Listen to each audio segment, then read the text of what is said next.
Republican Senator James Lankford of Oklahoma is on the Senate Intelligence Committee and will be at today's hearing. He's also a member of the Senate Homeland Security Committee. He joins us from Capitol Hill. Senator Lankford, good morning.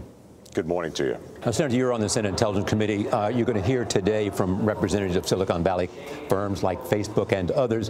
What do you think is necessary now to stop what has happened in the past? So first thing has already happened, actually. That is to be able to acknowledge that the Russians and other individuals are trying to get into our information systems on social media and to try to influence opinions on that. There were false statements that came out. For instance, statements about you could text this number to vote, that you don't have to go in to vote. You can try to text this number. Clearly, that's designed for voter suppression. We had individuals that were trying to be able to stir things up internationally. We want Facebook and Google and Twitter to engage, which they have, and to say, how do they prevent a foreign actor from trying to reach into the American system and deter our own voting system, but also just our normal communication. It's one thing when an American disagrees with another American. It's something entirely different from someone outside who reaches into the United States trying to stir us up. Have they done enough? These companies? Well, they are starting to do more. They've hired more staff. They're starting to look at where things are coming from. Obviously, they've shut down some of the obvious things like the buying ads based on rubles out of Russia, but trying to isolate individual accounts and seeing whether this is a Russian troll farm that's trying to just stir people up. That job is not finished yet. We think it can be, and it's something that they can do. It's something that we should not have to step in and try to oversee a free speech platform. Free speech platform should be its own, but it should also monitor itself. Do you want to hear from the CEOs on this matter? I'm fine to be able to hear from their attorneys and their counsels at some point. At some point, obviously, the CEOs are accountable for their company. But at this point, I'm fine to be able to hear from their representatives. They should be bringing the official word from the company. And to me, that's sufficient at this point to be able to help push back and say, what are you doing? What's your reaction, because you sit on this Intelligence Committee and has its own investigation, to the Mueller indictments that took place yesterday? So those indictments that have come out starting on Monday, those separate indictments are something that we expected Robert Mueller to do, quite frankly. There are individual questions that are out there, and they need to be addressed.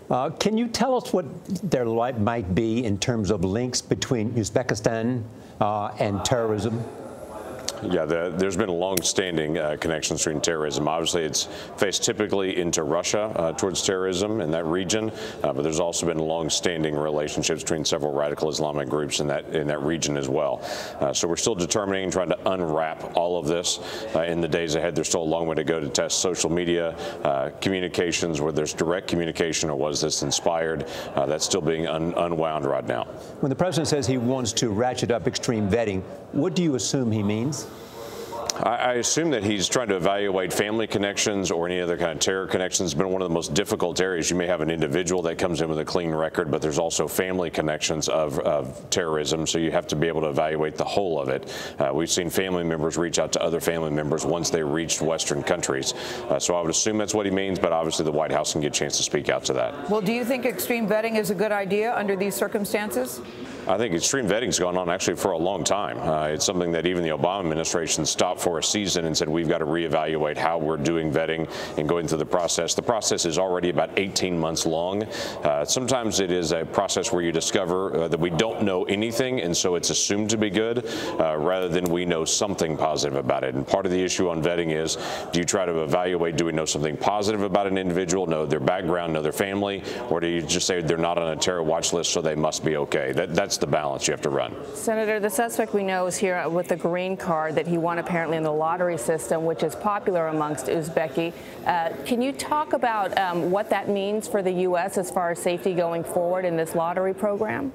Yeah, the lottery program has been evaluated for years. This is not something new on it. There are about 50,000 individuals worldwide that just applied to get in the green card lottery. They don't bring any special connection to any special country or family member. They just applied. Now, a lot of the smaller countries or countries that have a more difficult time getting U.S. citizenship love it because they have the opportunity to be able to do that. It's been something we've evaluated for a long time to say we should really have a system that you're coming to the United States with a certain skill that the United States needs rather than just you're one of 50,000 individuals worldwide that won the lottery. Senator Lankford, thank you so much for joining us. Thank you.